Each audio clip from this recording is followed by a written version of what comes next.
Hey everybody, welcome back to one of our music discussions that we're doing. This one's going to be a little bit more serious. Unfortunately, it's going to be a little more serious. Yes, because it's dealing with serious allegations. Against one of my former favorite, I don't know how I feel about it yet, artists. Um, We're going to be talking about the sexual harassment allegations against front porch step Jake Mcelfresh.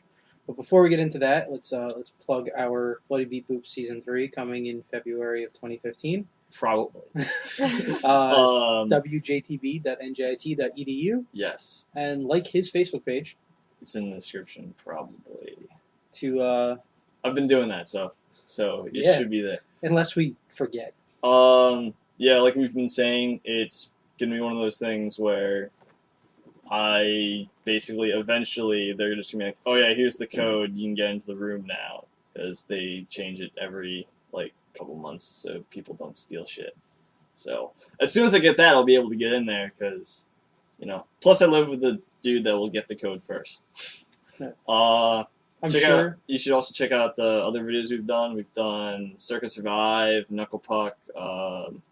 I Can Make a Mess. I Can Make a Mess. And we had a nice little fun couple videos of Dave's favorite vinyls and my favorite vinyls. Yep. And those should both be up by now. Yep, they will be. So this is being recorded before one of them goes up. So. Magic of YouTube. Whoa. All right, so I guess let's get into it. Well, hang on. There's a third beat boop. We have a guest. This is my girlfriend Lisa. Girlfriend Lisa. She's a very big fan of front porch step as well. So I was told to sit in the middle because I will probably have the least to say because these two we're very into this band. I don't know if it's one guy. One guy. Sorry. He has a band name. It's a band I'm pretty sure that's just for merch purposes. Yeah. People do that just for merch purposes.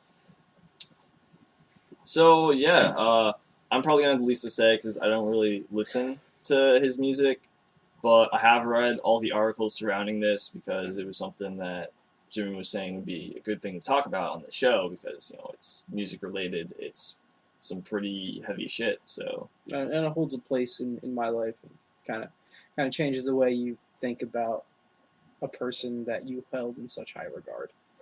Yeah, and I know you and me, we've talked about this. Apparently you two have talked about this. So, Brandon, who couldn't be here today, we shout out Brandon almost every single video. Because he's just our music guy. He is our music guy. Just every time it's like, hey, every time we see him, it's like, new band. And we're like, okay. But Brandon actually got us... Or 6 new bands. I don't know. Yeah, it's usually 1 to 6. Yeah. But he got me into them, and him and I had a nice conversation about this as well. So at the time that this is going to be released, it'll probably be about 2 weeks ago that an article came out on Alt Press. When? This has been 2 weeks. It's been a short amount of time. Yeah, it hasn't been that long. It hasn't been long at all. This video that we're recording today, it's going to go up in 4 days, so... Yeah, so at the time of release for this video, it'll be about 2 weeks since the article came out. And I can look up exactly when that happened, but, that's got noise on it. I think he made a statement even before the articles came out about the serious allegations that were happening against him. Yeah. And that he made at least a mention of them. Yeah. But he didn't say too much. They were just very vague posts. Just he's taking the time and handling them however he thinks it's appropriate. Which, I don't know how appropriate you can handle a situation like this, but he has been accused of sexually harassing minors, girls aged 13 to 17, as young as 13, through Instagram. It's a sick thought that somebody who made such great music, the music that held a very dear place in my heart, and a person who I've met on multiple occasions could do a thing like that. Sending nudes, sexting, and phone sex with 13-year-olds. It's disturbing. It's very disturbing. So this has been going on since just before the new year. So the 30th or something? Yeah, it started December like 29th or 30th was like the first mention that we got of it. I think his First formal mention. yeah, like Yeah. the first like news articles were out like very end of 2014, and we're recording this. So it's been about a week since we're recording this. So by the time this is out, it'll be like a week and a half, 2 weeks that this has been going on. Yeah, and there was mention of a Change.com article of pulling him from Warped Tour. There's a petition going on at the time of recording. It's 12.5 thousand signatures. And it needs 15,000 to be like legally considered, I guess you could say. Yeah, Like he's hits, going to get pulled from Warped Tour one way or another. We know it. yeah, I mean, at this rate, the way it looks is he suspended his tour, like His headlining tour. headlining tour already. Even before he suspended it himself, he had acts drop. So, Yeah, he had from his UK tour. There was a girl, I can't remember the name. Alison Weiss. Yeah, there you go. Yeah. Yeah. See, I read the articles. I just can't remember. Yeah, the name. they said She dropped from his like, UK tour. They were basically saying due to these allegations, we're not sure if it's like. They don't want to be associated with him. They don't really want that association. They don't think it'd be smart. So no, and it's not a decided smart against business practice to associate with yourself with somebody who is going through something like this. And Have Mercy, one of my more recent favorite bands, also dropped from his headlining tour, which he ultimately canceled. But they dropped and said, this is not the person we thought he was. We don't want to be associated with him in any way, shape, or form. Because like even if these allegations are false, but the way it seems is there's enough evidence that we'll get into the Tumblr post. Potentially a true thing. It's just like it's the way these bands are like treating it. Like we don't really want this association. It's as sad as it is to say. It's smart of them to like drop from this tour, as but like we said, apparently his music's pretty good. I don't know. I've heard some of it. I haven't really heard much. I've just it's very acoustic, almost folk-like. Yeah, I mean, you've showed me like one or two songs. Probably. Very powerful emotionally, and he used his music as a way to pull himself out of his depression. I mean, he is clinically depressed, bipolar, just a whole lot of other things going on with him inside of his head. But then from the Tumblr posts of these girls who are accusing him, and the ones who have very, very strong arguments towards it, he used those things, his quote-unquote sad boy stories, to keep them on the hook, so to speak.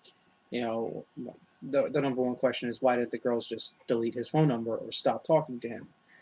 But that was the reason why, is that because he was so sad and had all these things going on with him, they felt like they were responsible for him. He was threatening suicide at one point, at various points throughout the conversations. If there was he felt like the girl was distancing herself or anything, he, threatened to pull out a gun.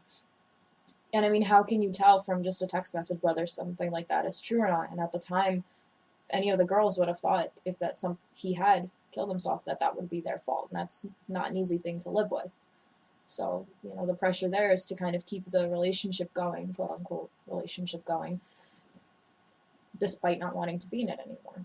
There's one girl's Tumblr, I don't know the actual name of the person, but their Tumblr handle or so was sleepy eyes and bony knees, 3s instead of E's. And they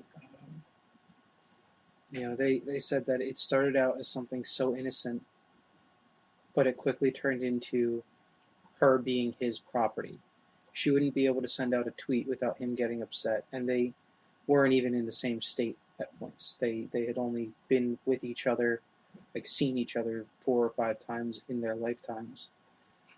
And somebody who's that controlling and needs that much control over somebody who isn't actually titled their girlfriend or hasn't been around that long. There is a lot wrong with Jake, and he does acknowledge those things. But then to use them in such a way is, as Brandon has put it to me, monstrous. Yeah, and we know Brandon feels really strongly about this. Like, he basically has just, like... He's disregarded him as a human being. He's deleted all of his music. Does not care for him. And has removed him from his iTunes, his Amazon Cloud, his iPod. The way he put it to me was that it was just taking the space of another band that he was actually going to listen to. Because you will get to meet Brandon at some point through our videos, and yeah. he has like a 250 gig iPod. The max iPods go up to is 160, and it's full. And it is full. It's full. He actually needs to weigh the pros and cons if he wants to put new music on his iPod. I think he's close to the 200 gigabyte mark on music. Yeah. So he has to actually... I have, like... delete it. I have, like, maybe 40 at this point. So, I listen to a lot of music. This guy, he fucking lives music. It is... That's what he wants to do in life. He wants to go into, like, music business and entertainment business. So, you know, like, that's his thing. I don't know what his Instagram name is. It might be Ava Blink. It's like Ava Blink, like, 94 or something Ava like that. Blink For, like, 94. everything. So AVA Blink 94. Look it up. You see all of his vinyls. It's like his Instagram is just entirely vinyls and occasionally like shows that he went to. And then a couple cute pictures of him and his girlfriend. They're a cute couple. There you go. But anyway, that was a little bit of a sidebar. But he has very strong feelings towards this, and that's what we were trying to get to. And it's understandable. It is very justified. You know, all of this evidence is stacked up against him, and even if somehow, some way, he is proven innocent in a court, someone out there will know and will have these feelings towards him. Oh, a lot of people have these feelings. I mean, at least 12,500 people have these feelings. 12,500 people have these feelings, but the comment sections on the alt press articles have been kind of 50-50. You know, there's still some people out there who are like, look, you fucked up, but I'm still going to support you. I want you to be a better person, but that doesn't mean I'm going to drop you from everything. And some people who are like, oh, bye pervert, that's it, done. They don't want anything to do with him anymore. I went to look up right before this how many signatures the petition had, so we'd have the most up-to-date version. I typed in front porch step PE and just pervert came up, and I was like, great. And then I typed in T, and there was no suggestions. So, like, there's so many people making posts about him being a pervert, but there's not enough posts about this petition going around to get him dropped from Warped Tour. So it's pretty much everyone's just bashing him incessantly, and no one's really bringing up any of the no one's bringing up any facts. They're just like being like, he's a pervert, and they're not like talking about like the like. It's very reminiscent, and on a much smaller scale, much smaller scale, but it's reminiscent of the James Franco allegations from early in 2014, where, you know, he had been, you know, accused of sexting with a minor, and then everybody just forgot about it, and it's for that same reason. I just didn't even realize it happened. So there's that. Yeah, for the same reason that Dave just said, is that everybody was up in arms, but nobody decided to take a look at it and read and follow up and follow these articles. And then they were like, hey, he's James fucking Franco. He can get away with anything. But these people can't get away with anything. Yeah, they hold them in high regard. Fucking Jake or Jake Mcelfresh. However you say that last name. He's not big time. He's very, very indie. And he probably is just barely making a living off music, and I can see that that's what he wants to do. And this could straight up destroy his career.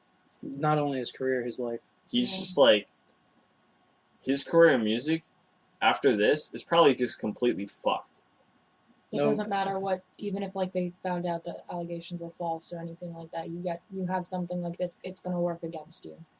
There's always going to be people who are going to think otherwise. There will forever be a glass ceiling for him. Yeah. And, you know, I do hope in my heart of hearts that he straightens himself out and he finds the help that he needs. Because I don't think this is something that he did because he is a monster. I think this is something that he did because he is ill in some form. And we met the guy at the Glamour Kills Holiday Festival. I met him twice. I met him at Skate and Surf, and he was the most genuine human being I've met. He was very happy to sit there and talk music with me for almost 20 minutes. Anthony Green was standing 20 yards away from me, and I just kept talking to him until Robert pulled me away and said, "Hey, take a picture with Anthony Green." But you meet him and he doesn't give off any sort of vibe of that sort. He was dealing with something at the Glamour Kills Holiday Fest. I don't know if that was anything to do with this. It might have had something to do with this. We don't know. But he was very apologetic about it.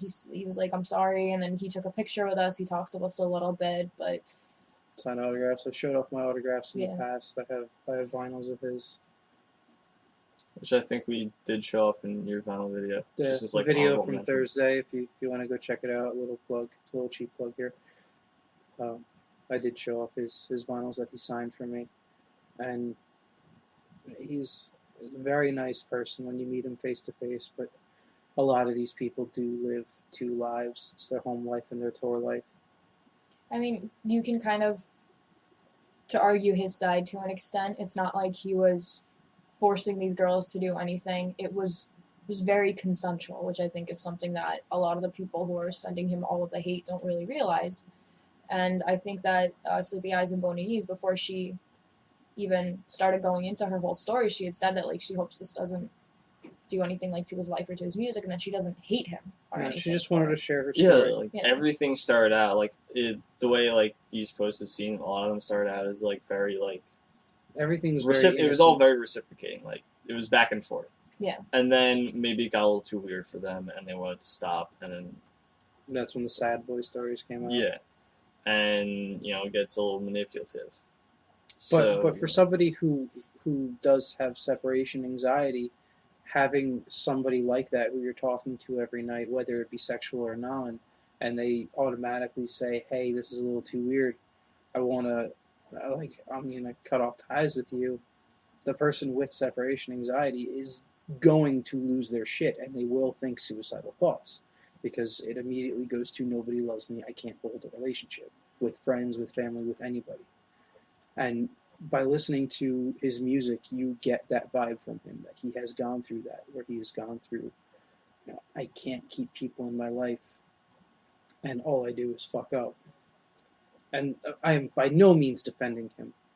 If all of this is true, I do not condone anything that he did. But I do think people have to realize that there is a lot more going on than he just wanted to talk to a 13-year-old girl. Yeah. And I mean, looking at this in the bigger sense, personally, I don't think this should be taken to a courtroom. I think this is a matter of, girls with their parents and him with kind of stepping back on touring, stepping back with music, and as Jimmy said when him and I talked about this, just being a normal human being for a little while. Mm-hmm.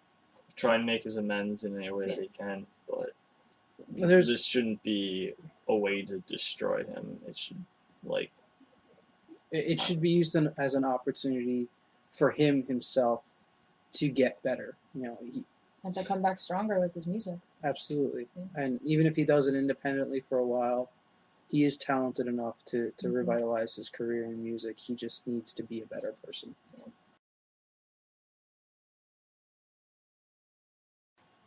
Sorry about that. Getting back into it now. We're just going to close up because we're basically done talking. We just need to, I guess, say goodbyes. I don't know. Yeah. Thank you for watching. If you liked it, subscribe, like the Facebook page, do whatever.